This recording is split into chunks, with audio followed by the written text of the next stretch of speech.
के मंडल अध्यक्ष यहाँ विराजमान हैं, यहाँ महामंत्री जी भी विराजमान हैं। उसी क्रम में जो अपने शक्ति केंद्र हैं उसके संयोजक गण भी यहाँ विराजमान हैं। भारतीय जनता पार्टी के सभी पदाधिकारी उपस्थित हैं। हमारे 6 मोर्चे फंक्शनल हैं। 6 मोर्चों के अध्यक्ष, उनमें से 2 अध्यक्ष दिखाई पड़ी रहे हैं। एक तो देवी जी बैठी हैं, एक रामपाल जी बैठे हैं। अन्य मोर्चों के पदाधिकारी हैं, प्रकोष्ठ के पदाधिकारी हैं, विभाग के पदाधिकारी हैं। इलेक्शन पहले भी लड़ चुके हैं और मैंने देखा है कि जनप्रियता और लोकप्रियता बहुत है। गांव-गांव तक, चूल्हे-चूल्हे तक आपकी पहुंच है। बाकी जिस प्रत्याशी को भी मिले उसको विजयी बनाने का संकल्प हमको लेना है। और दूसरा, मैं आपसे जानना चाह रहा हूँ, 4.5 साल का कार्यकाल बीत चुका है भारतीय जनता पार्टी का, इसमें क्या क्या प्रमुख उपलब्धियाँ रही हैं? प्रमुख उपलब्धि तो सबसे पहले लॉ एंड ऑर्डर की है। पहली उपलब्धि, अपराधी, बदमाश, चोर, डकैत, इनका खात्मा। दूसरी उपलब्धि, उत्तर प्रदेश सरकार बनने से पहले भाजपा ने घोषणा की थी कि सरकार बनने के बाद पहली कैबिनेट की बैठक होगी तो उत्तर प्रदेश के अन्नदाता किसानों का ऋण माफ किया जाएगा।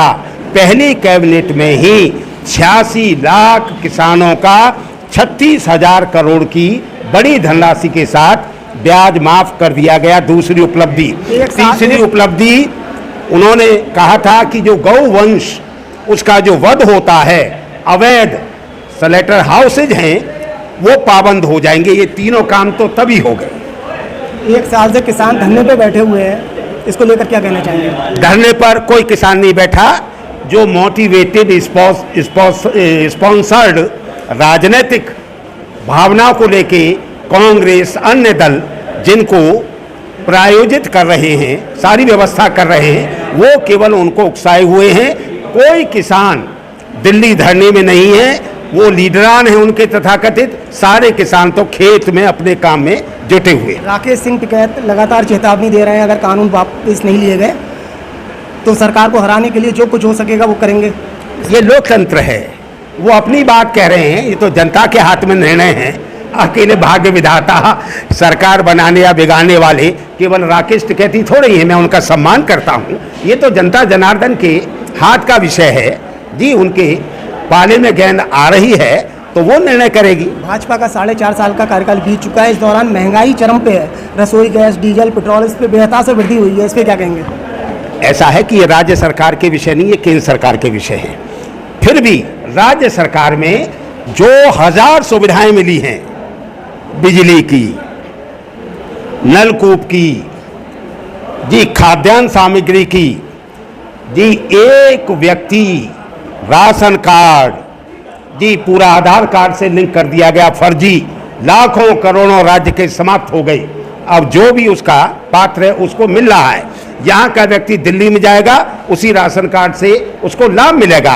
कोरोना पीरियड में लोगों की जो सेवा की है हर प्रकार की जी, तो उसके आधार पर जो महंगाई है, महंगाई बढ़नी नहीं चाहिए, लेकिन जो भी एक आर्थिक संतुलन बनाने के लिए कभी कभी आवश्यकता पड़ती होगी तो सरकार वैसे निर्णय लेती है। राज्य सरकार की ये विषय नहीं है, केंद्र सरकार के विषय। 2017 में विधानसभा टिकट आवंटन में ये देखा गया था कि जो भाजपा से लंबे समय से जुड़े हुए थे उनके लिए किनारे कर दिया गया और नए लोगों को इसमें टिकट दिया गया।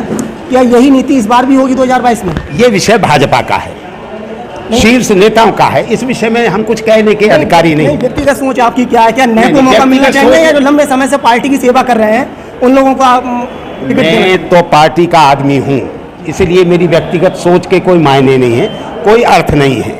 हम तो यही मान करके चलते हैं कि जिसका जनाधार हो, स्वच्छ छवि हो, ईमानदार हो, पार्टी के लिए समर्पित हो, ये जनता जिसको चाहती हो। डॉक्टर आर्या से आप लंबे समय से परिचित हैं, इनको लेकर क्या कहना चाहेंगे? मैंने तो अभी सभा में भी कहा है, टिकट मांगने का लोकतांत्रिक अधिकार है, हर व्यक्ति का अधिकार है, हर कार्यकर्ता का अधिकार है। निर्णय करना ये संगठन का काम है।